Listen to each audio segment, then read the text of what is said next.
لله رب العالمين والعاقبة للمتقين والصلاة والسلام على من كان نبيا وآدم بين الماء والطين رحمة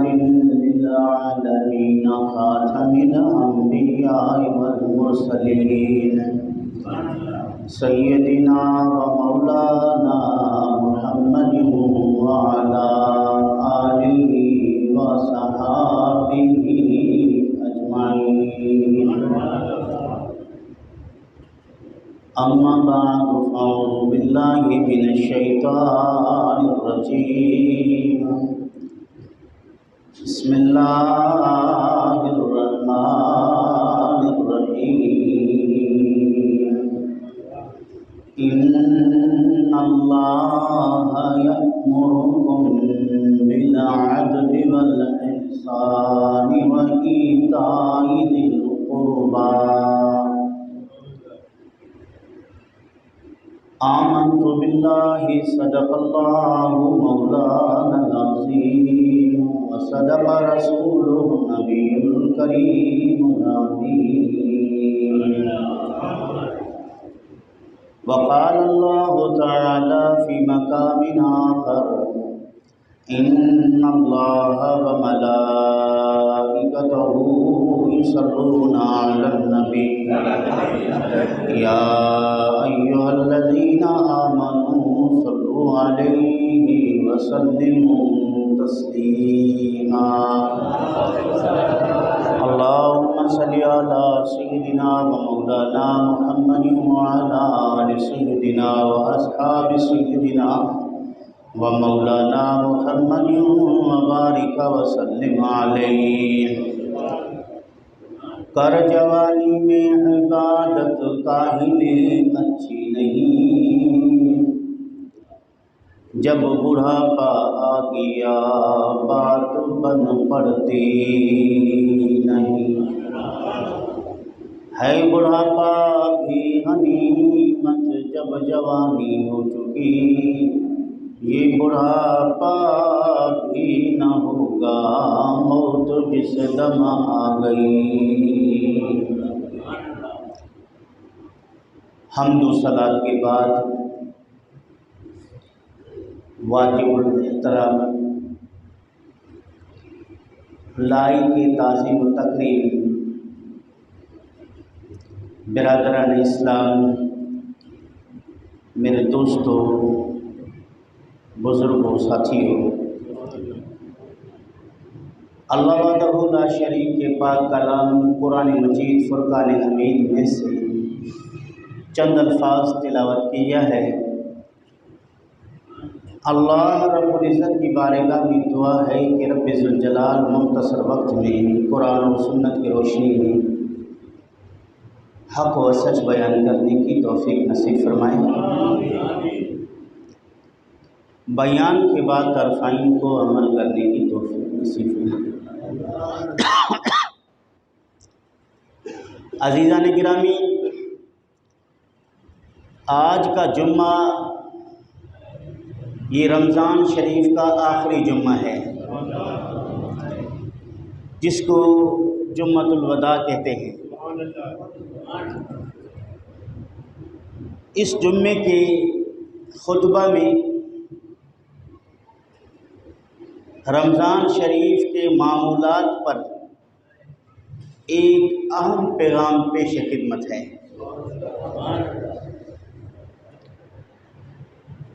اللہ تعالیٰ جل شانہ نے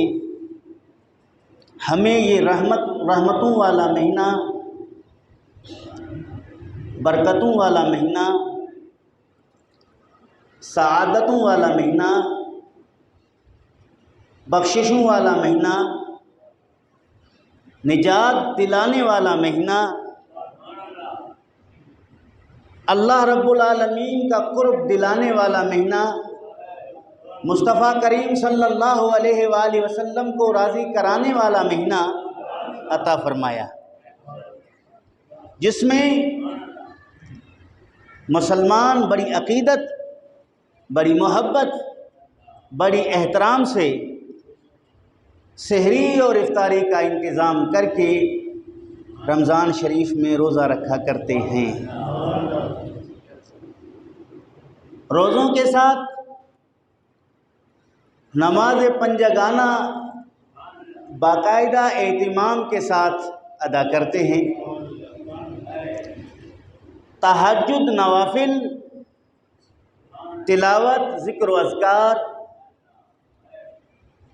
ورد، وظیفہ کے روح پرور محافل رمضان شریف میں ہر مسلمان کے گھر میں جاری اور ساری ہوتے ہیں۔ جیسے ہی رمضان شریف کا یہ بابرکت مہینہ رخصت ہو جاتا ہے، اس کے رخصت ہوتے ہی ہم غفلت کی نیند میں مبتلا ہو کر خواب غفلت میں پڑے رہتے ہیں، جس میں نمازوں کا ضیاع ہوتا ہے، جس میں قرآن کریم کی تلاوت سے لوگ دور رہتے ہیں، غفلت میں مبتلا ہو کر دیگر عبادات، معمولات اور ورد وظائف کو ترک کر کے دنیا حاصل کرنے کے تگ و دو میں لگے رہتے ہیں۔ یہ بابرکت مہینہ مسلمانوں کے ٹریننگ کا مہینہ ہے۔ یہ بابرکت مہینہ مسلمانوں کے مشق کرانے کا مہینہ ہے۔ اس مہینے نے ہمیں مشق کرایا، اس مہینے میں ہم نے مکمل ٹریننگ کی نفس کے ساتھ جہاد کرنے کا، اللہ رب العالمین کے حکم کی فرمانبرداری کرنے کا، کھانا پینا موجود ہونے کے بعد بھی بھوک اور پیاس کے شدت کے باوجود ہم ان کے قریب نہیں گئے، چونکہ اللہ کا حکم ہے کہ رمضان شریف کے مہینے میں صبح صادق سے لے کر غروب آفتاب تک اپنے پیٹ کو کھانے پینے سے روکے رکھنا، اپنے آپ کو خواہش نفسانی سے دور رکھنا، ازواج سے مجامعت کو ترک کرنا، ہم اس پر اللہ رب العالمین کے توفیق سے عمل پیرا رہے۔ اب رمضان شریف یہ پیغام دے رہا ہے، رمضان شریف کا یہ جمعۃ الوداع ہمیں یہ ہدایت کر رہا ہے، ہمیں یہ درس دے رہا ہے کہ اللہ رب العالمین کے حکم سے تمہارے سامنے حلال رزق، پاکیزہ رزق، حلال منکوحہ بیویاں، اس کے باوجود اللہ کے حکم کو مانتے ہوئے تم نے اس کو ترک کر دیا۔ میرے رخصت ہونے کے بعد تمہیں حلال کھانے کی اجازت ہے، تمہیں منکوحات سے مجامعت کی اجازت ہے، لیکن حرام خوری سے اپنے آپ کو بچائے رکھنا، حرام کاری سے اپنے آپ کو بچائے رکھنا۔ اس مہینے نے یہ مشق کرایا، اس مہینے نے یہ ٹریننگ دی، اس مہینے نے یہ درس دیا کہ جیسے ہی رخصت ہو جائے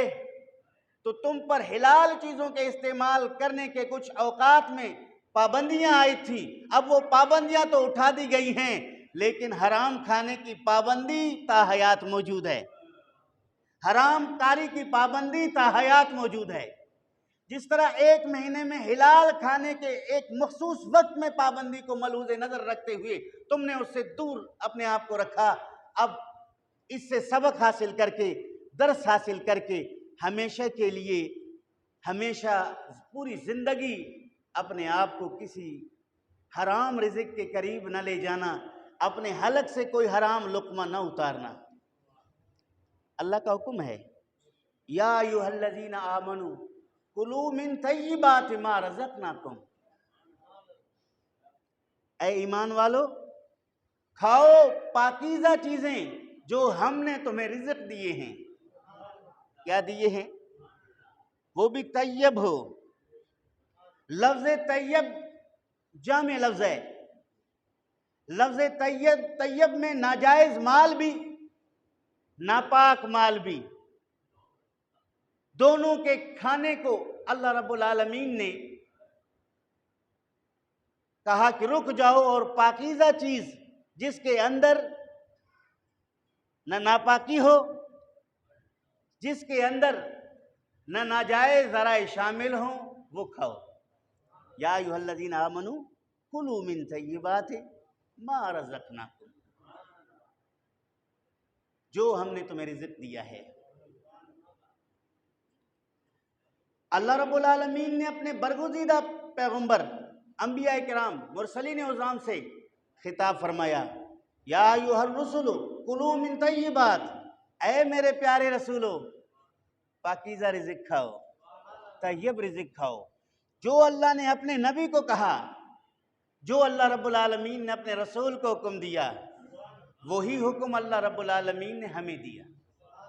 کلوا من طیبات ما رزقناکم، پاکیزہ رزق کھاؤ، حرام غذا سے اپنے آپ کو بچاؤ۔ مصطفیٰ کریم صلی اللہ علیہ وآلہ وسلم کا فرمان ہے کہ نبی کریم صلی اللہ علیہ وآلہ وسلم نے فرمایا، ایک شخص سفر کی صعوبتیں، سفر کی تکالیف برداشت کرتے ہوئے، بال بکھرے ہوئے، کپڑے پھٹے پرانے، چہرے پر گرد و غبار، سفر کے تھکاوٹ والے ہاتھ اٹھا کر اللہ رب العالمین سے دعا مانگتا ہے، چونکہ مسافر کے دعا قبول ہونے کی بشارتیں حدیث میں موجود ہیں۔ جب کوئی شخص سفر کر رہا ہوتا ہے، وہ اللہ کی بارگاہ میں دعا کرے تو اللہ اس دعا کو قبول فرما لیتا ہے۔ جو اللہ کی راہ میں ہوتا ہے، وہ اللہ کی راہ میں رہنے والا، فی سبیل اللہ، علم دین کے لیے نکلا ہے، اشاعت دین کے لیے نکلا ہے، رزق حلال کے لیے نکلا ہے، جہاد کے لیے نکلا ہے، ان تمام اسفار میں وہ اللہ رب العالمین سے دعا کرتا ہے، اللہ تعالیٰ جل شانہ اس کی دعاؤں کو قبول فرماتا ہے۔ چونکہ مسافر بے سر و سامان ہوتا ہے، مسافر سے وہاں کے علاقے کے لوگ جہاں سے وہ سفر کر رہا ہوتا ہے اجنبی ہوتے ہیں، ان کے سامنے انسان غیر ہوتے ہیں، ایسے میں وہ اللہ رب العالمین کے علاوہ کوئی اس کا حامی نہیں، کوئی اس کا حمایت کرنے والا نہیں، کوئی اس کا مددگار نہیں، کوئی اس کا حاجت روا نہیں، چونکہ مسافر ہے، اس کو کوئی نہیں جانتا۔ وہ مسافر حالت سفر میں دعا کرتا ہے تو اللہ تعالیٰ جل شانہ اس کی دعا کو قبول فرما لیتا ہے۔ لیکن ایک ایسا مسافر جس کے بال بکھرے ہوئے ہیں، چہرے پر مٹی ہے، کپڑے پھٹے پرانے ہیں، دیکھنے میں اس کی شکل و صورت قابل رحم ہے، لیکن وہ اللہ رب العالمین کی بارگاہ میں یا رب یا رب کی صدائیں لگاتا ہے، اے میرے رب، اے میرے رب، اپنی حاجت پیش کرتا ہے، اپنی مجبوری پیش کرتا ہے، اپنی کمزوری پیش کرتا ہے، اللہ رب العالمین کی بارگاہ میں گڑ گڑاتا ہے، اللہ سے اللہ کی نعمتوں کا طلب کرتا ہے، تو اللہ تعالیٰ جل شانہ فرشتوں سے فرماتا ہے، اے فرشتوں مجھے بتاؤ میں اس کی دعا کیسے قبول کروں؟ یہ جو گڑ گڑا کے دعا کر رہا ہے، یہ جو قابل رحم شخص ہے، یہ جو سفر کی صعوبتیں تھکاوٹیں لے کے آیا ہوا ہے، اس کی دعائیں میں کیسے قبول کروں؟ مطعمہ حرام مشربہ حرام وطعامہ حرام، جس کا کھانا حرام ہے، جو کھا کے آیا ہے وہ حرام غذا ہے، جو پہن کے آیا ہے وہ حرام لباس ہے، جو پی کے آیا ہے وہ حرام چیز ہے، میں اس کی دعا کیسے قبول کروں؟ مصطفیٰ کریم صلی اللہ علیہ وسلم فرماتے ہیں، رب اس بندے سے متوجہ نہیں ہوتا، اللہ فرشتوں سے کلام کرتا ہے، اے فرشتوں بتاؤ میں اس کی دعا کیسے قبول کروں جس کا کھانا حرام ہے، جس کا کھانا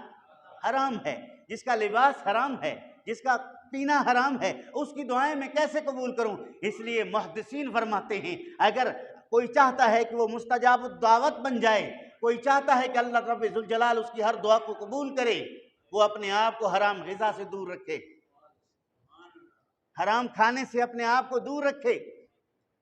حرام پہننے سے اپنے آپ کو دور رکھے، حرام پینے سے اپنے آپ کو دور رکھے۔ جب اس کا جسم طیب رزق سے پل کر طیب بن جائے، وہ طیب زبان سے رب ذوالجلال کی بارگاہ میں عرض کرے، اللہ رب العالمین دعا قبول فرما لیتا ہے، اللہ دعا قبول فرما لیتا ہے۔ اس سے ایک نتیجہ یہ نکلا کہ چونکہ دعا کے قبول نہ ہونا، دعا کا مردود ہونا، یہ اللہ کے غضب کو ظاہر کرتا ہے، یہ اللہ کی ناراضگی کو ظاہر کرتا ہے کہ اللہ اس سے غضبناک ہے، اللہ اس سے ناراض ہے، اس لیے اللہ اس کی دعا قبول نہیں فرماتا۔ ورنہ اللہ کے خزانے میں کوئی کمی، کس چیز کی کمی ہے؟ مولا تیری گلی میں، دنیا تیری گلی میں، عقبہ تیری گلی میں، اللہ کے بارگاہ میں کسی چیز کی کمی نہیں۔ اللہ دعا رد اس لیے نہیں کرتا کہ رب ذوالجلال کے پاس معاذ اللہ وہ چیز دستیاب نہیں ہے، یا اللہ اس کے دینے پر قادر نہیں ہے، یا معاذ اللہ اللہ رب العالمین اس کو بخشنے پر قادر نہیں ہے۔ نہیں، اللہ ہر چیز پر قادر ہے، اللہ رب العالمین کے خزانے میں ذرہ برابر کمی نہیں ہے، لیکن اس کی دعا کو قبول نہیں فرماتا۔ اس کی وجہ یہی ہے کہ رب اس سے ناراض ہے، اس کی وجہ یہی ہے کہ رب اس سے غضبناک ہے۔ اللہ رب العالمین کو راضی کرنے کے لیے اپنے رزق کو حلال رکھو، اللہ رب العالمین کو خوش رکھنے کے لیے اپنے لباس کو پاک رکھو، اللہ رب العالمین کو خوش رکھنے کے لیے اپنے بطن کو پاک رکھو۔ مصطفیٰ کریم کی ایک دوسری حدیث ہے، درود شریف پڑھیں تو عرض کروں، اللہم صلی علی سیدنا و مولانا محمد و آلہ و اصحابہ و بارک وسلم۔ مدینے کے تاجدار، غریبوں کے غمخوار، یتیموں کے یار، میدان محشر میں امت کے شفا کرنے والے شفادار محمد مصطفیٰ صلی اللہ علیہ وسلم فرماتے ہیں کہ لوگو تم مجھے دو چیزوں کی ضمانت دو، میں تمہیں جنت کی ضمانت دیتا ہوں۔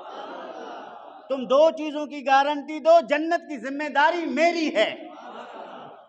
کتنی پیاری بات کی ہے۔ مصطفیٰ کریم اپنی امت کو جنت دلوانا چاہتے ہیں،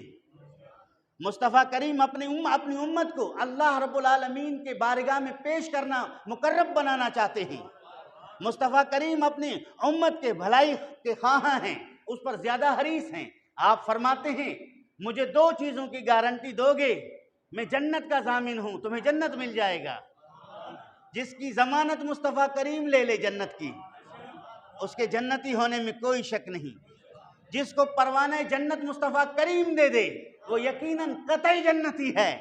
فرمایا دو چیزوں کی گارنٹی دو، میں تمہیں جنت کی گارنٹی دیتا ہوں۔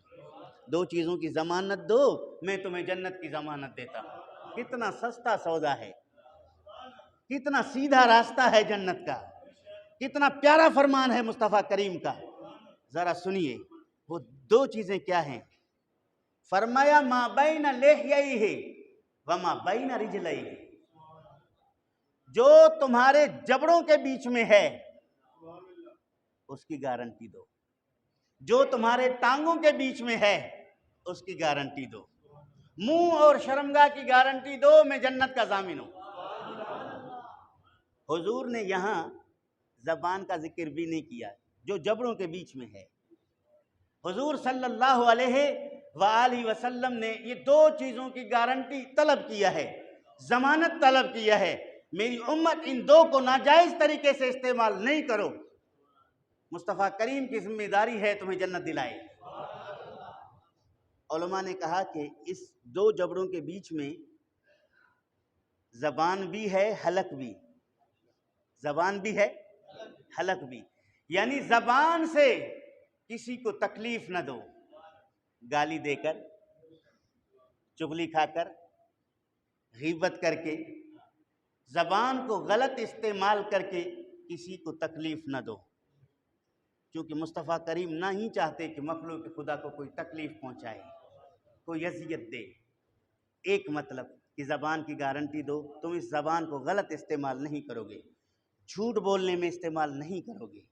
جھوٹی گواہی میں استعمال نہیں کرو گے، غیبت میں استعمال نہیں کرو گے، چغلی میں استعمال نہیں کرو گے، گالم گلوچ میں استعمال نہیں کرو گے، کسی کے عزت اچھالنے کے لیے استعمال نہیں کرو گے۔ اس کی ضمانت دو۔ مصطفیٰ کریم نے گارنٹی مانگی، عام چیز ہے۔ دوسرا مطلب حلق کی ضمانت دو، تم اس حلق سے کوئی ناجائز لقمہ نہیں اتارو گے، حلق سے کوئی ناجائز رزق نہیں اتارو گے۔ زبان کو غلط استعمال کرنا، منہ کو حرام رزق میں لگائے رکھنا، اس سے بچنے کی گارنٹی دے دو۔ زنا، بے حیائی، فحاشی سے اپنی عصمت کو محفوظ رکھو، اپنی عزت کے محفوظ ہونے کی گارنٹی دے دو، اضمن لہ الجنہ، میں تمہارے لیے جنت کا ضامن ہوں۔ وہ نبی جو سب سے سچا، وہ رسول جس کا فرمان خدا کا فرمان، وہ رسول جس کے زبان سے الفاظ نکلتے ہیں یا شریعت کا قانون بنتا ہے یا قرآن کی آیت، وہ زبان ہے، وہ زبان جس کو کن کی کنجی کہیں، جو کہے وہ بات پکی ہو جائے، وہ زبان جس کو کن کی کنجی کہیں، کن کے مطلب ہے ہو جا، کنجی کہیں چابی، یعنی مصطفیٰ کریم جس کے لیے اس زبان کو جس طرح استعمال کرے اللہ ویسے ہی کر دیتا ہے۔ امام جلال الدین سیوطی لکھتے ہیں خصائص کبریٰ کے اندر کہ نبی کریم صلی اللہ علیہ وسلم دین اسلام کی تعلیم دے رہے تھے،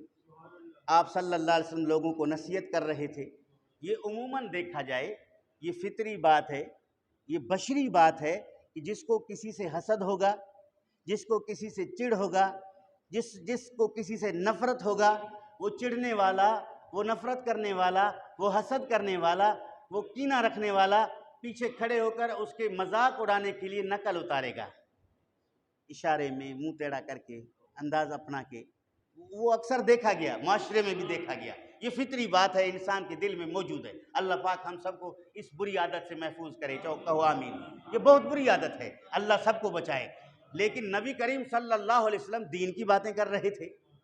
ساتھ میں ایک کافر کھڑے ہو کر مصطفیٰ کریم صلی اللہ علیہ وآلہ وسلم جب بولتے تو آپ کے بولنے کے انداز میں وہ اپنے منہ کو ٹیڑھا کرتے تھے،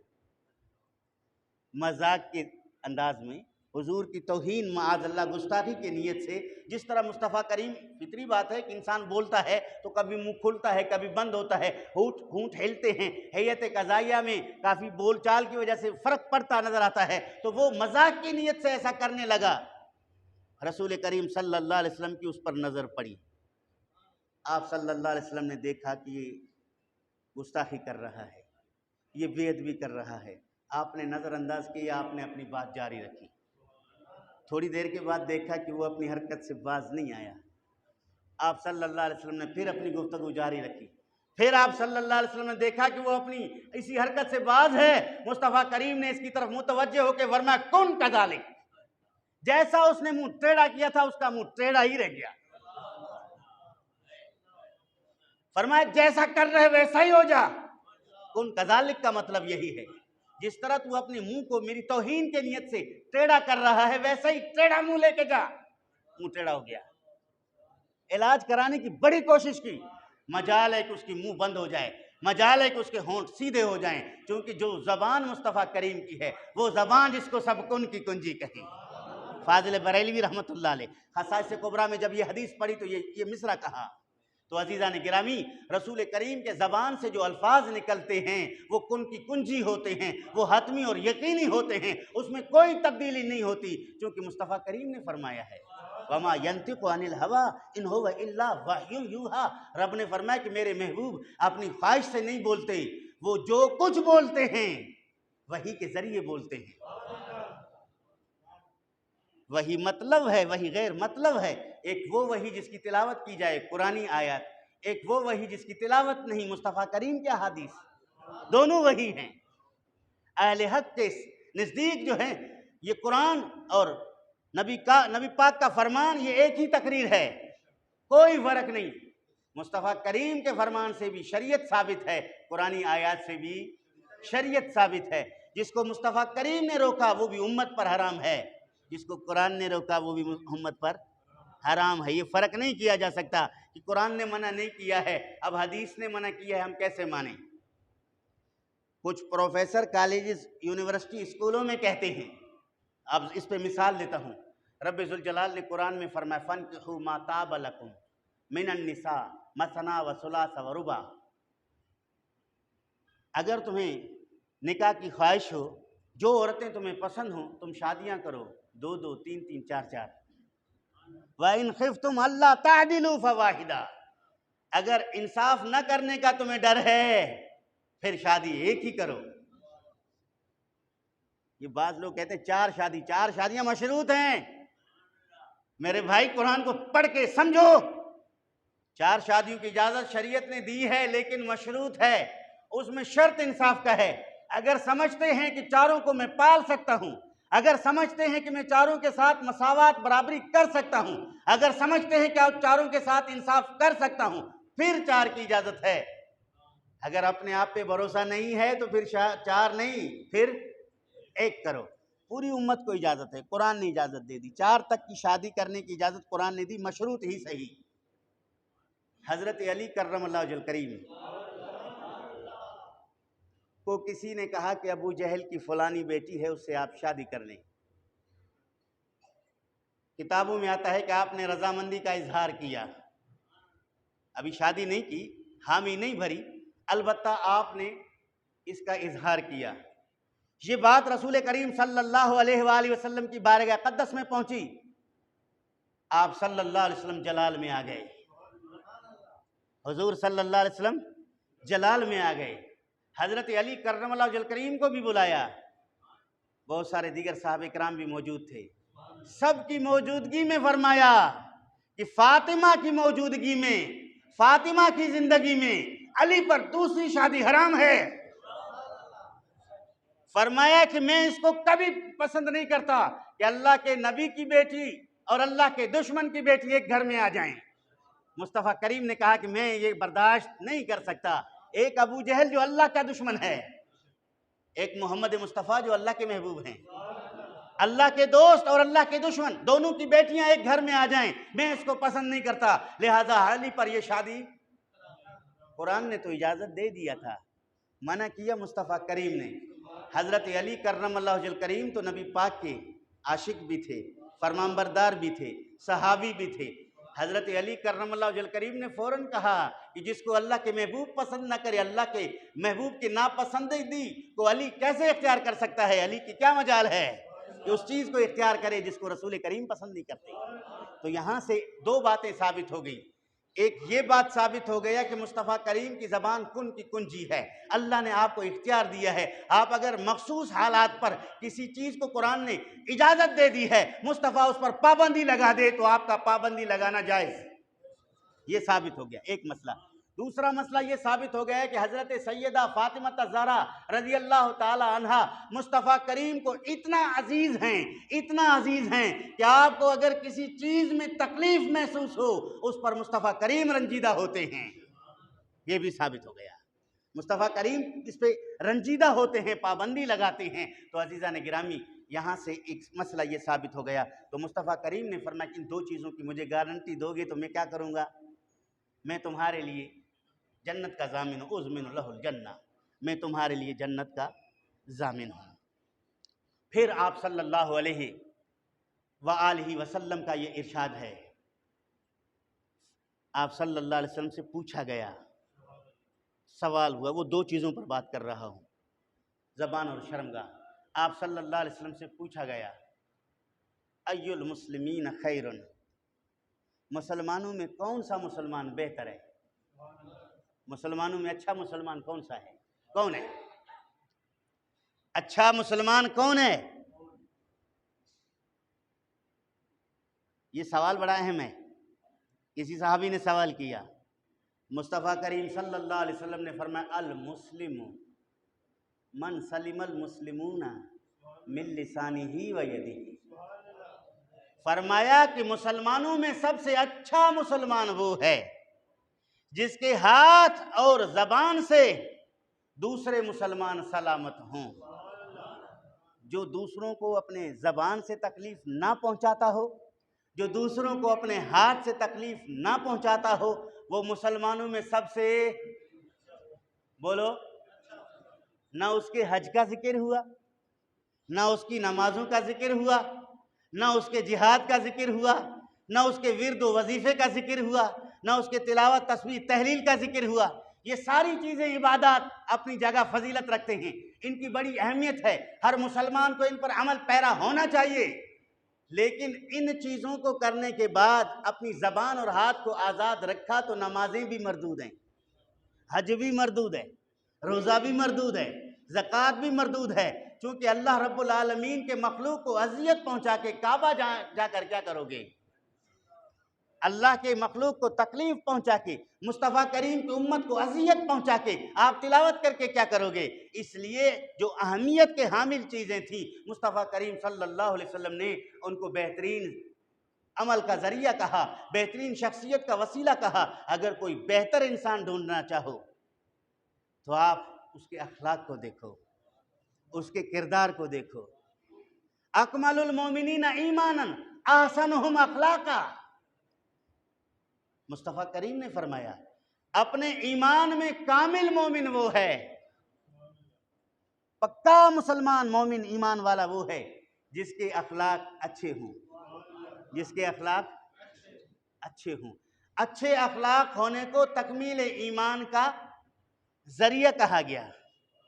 اور تکمیل ایمان کے لیے حسن اخلاق کا ہونا ضروری ہے۔ جھوٹ بولنا بد اخلاقی ہے،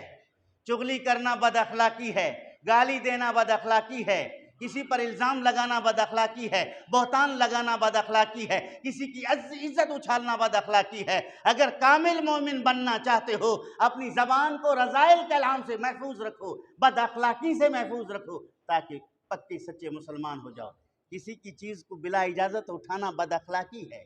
کسی کو بلا وجہ تکلیف دینا، تھپڑ مارنا، دھکے دینا، اذیت پہنچانا، ہاتھ سے اشارہ کر کے اس کی توہین کرنا، یہ سب کے سب بد اخلاقی کے زمرے میں ہیں۔ ایمان مکمل ہونے کے لیے انسان کو با اخلاق ہونا چاہیے۔ من اعطى للہ ومنع للہ واحب للہ وابغض للہ، مصطفیٰ کریم صلی اللہ علیہ وسلم نے فرمایا کہ جو اللہ رب العالمین کی رضا کے لیے کسی کو عطا کرے، اللہ کی رضا کے لیے، اللہ کی خوشنودی کے لیے کسی مسکین کو کھانا کھلایا، اللہ رب العالمین کے رضا کے لیے کسی مسکین کو لباس پہنایا، اللہ رب العالمین کے رضا کے لیے کسی مسکین کو جوتے دیے، اللہ رب العالمین کے رضا کے لیے کسی مسکین آدمی کو بستر عطا کیا، برتن عطا کیا، جو جو ضروریات زندگی کی چیزیں ہیں اللہ رب العالمین کی رضا کے لیے وہ کسی مسکین کو دے دیا، یہ بھی ایمان کی تکمیل کی بات کر رہا ہوں۔ فرمایا ومنع للہ، کسی کو نہیں دیا، منع کیا، وہ بھی اللہ کے رضا کے لیے، جو مستحق نہیں ہے اس کو دینے سے فساد پیدا ہو جائے، وہ آپ کے دیے ہوئے مال کو غلط جگہ پر استعمال کر کے دوسرے لوگوں کو تکلیف پہنچائے، اس کو مد نظر رکھتے ہوئے کہا کہ اس کو نہیں دینا چاہیے چونکہ اس کے دینے میں اللہ خوش نہیں ہوتا، منع کر دیا۔ آتا للہ، اللہ کے لیے دینا، ومنع للہ، اللہ کے لیے منع کرنا، واحب للہ، اللہ کے لیے محبت کرنا۔ کسی عالم دین سے دوستی کی، پوچھا گیا کہ آپ اس کے ساتھ اس کا احترام زیادہ کرتے ہیں، اس کی تکریم زیادہ کرتے ہیں، اس کی تعظیم زیادہ کرتے ہیں، اس کو آپ اپنے پاس زیادہ بلاتے ہیں، اس کو تحفے تحائف نذرانے دیتے ہیں، اس کے حکم پر آپ عمل کرتے ہیں، اس کی وجہ کیا ہے؟ وہ اگلا آدمی جواب دیتا ہے میرا اس کے ساتھ کوئی خونی رشتہ داری نہیں ہے، میں اس کے ساتھ یہ تعاون اس لیے کرتا ہوں کہ رسول کریم کا جانشین ہے، میں اس کی خدمت اس لیے کرتا ہوں یہ حضور کے دین کا داعی ہے، میں اس کے نبی پاک کے شریعت اور محبت کی غلامی کی وجہ سے میں اس کو حضور کا غلام سمجھ کر، حضور کے ساتھ محبت کرنے والا سمجھ کر، حضور کے ساتھ عشق رکھنے والا سمجھ کر میں اس کے ساتھ محبت کرتا ہوں۔ کسی اللہ کے ولی کے پاس جاتا آتا ہے، پوچھنے پر کہہ دے کہ یہ اللہ کا ولی ہے اس لیے میں اس کے ساتھ محبت کرتا ہوں، تو اللہ کے لیے محبت کرنا، وَأَبْغَضَ لِلَّهِ، کسی سے بغض رکھنا، وہ بغض رکھنا بھی اللہ کے لیے۔ بھائی آپ اس سے دور کیوں رہتے ہیں؟ فرمایا کہ یہ اللہ رب العالمین کی شریعت کی مذاق اڑاتا ہے، یہ دین کا مذاق اڑاتا ہے، یہ صحابہ کی توہین کرتا ہے، یہ اہل بیت کی توہین کرتا ہے، یہ نبی پاک کی توہین کرتا ہے، یہ معاذ اللہ گمراہی کی باتیں کرتا ہے، اس کے قریب جانے سے خطرہ ہے کہ ہم بھی اس جیسے نہ بن جائیں، اس لیے میں اس سے نفرت کرتا ہوں، اس کے عمل سے میں اپنے آپ کو دور رکھتا ہوں، بغض رکھتا ہوں۔ تو من احب للہ، محبت بھی اللہ کے لیے ہو، نفرت بھی اللہ کے لیے ہو، اپنی ذات کے لیے محبت بھی نہ ہو اور اپنی ذات کے لیے نفرت بھی نہ ہو، سب اللہ کے رضا کے لیے ہو، فقد استکمل الایمان۔ مصطفیٰ کریم نے فرمایا کہ یہی انسان، یہی شخص جس نے اپنے ایمان کو مکمل کر لیا ہے۔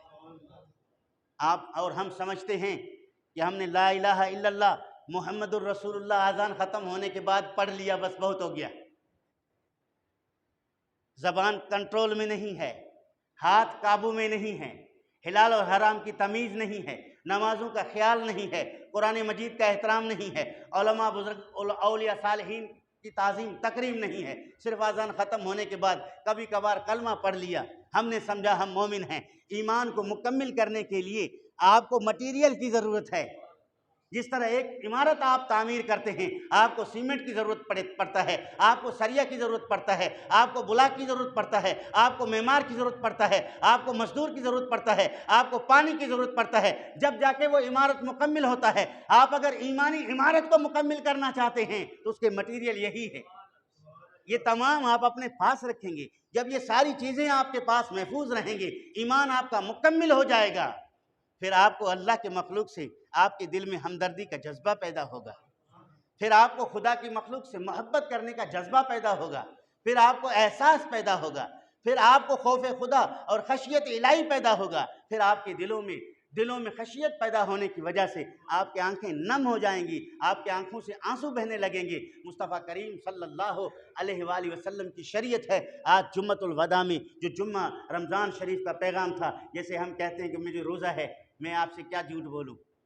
مجھے روزہ ہے، میں آپ سے کیا چغلی کروں، یعنی مسلمان کا یہ مکمل اعتماد اور یقین ہے کہ روزے میں جھوٹ نہیں بولیں گے۔ روزے نے درس دیا کہ میرے الوداع ہونے کے بعد بھی آپ جھوٹ نہیں بولیں گے،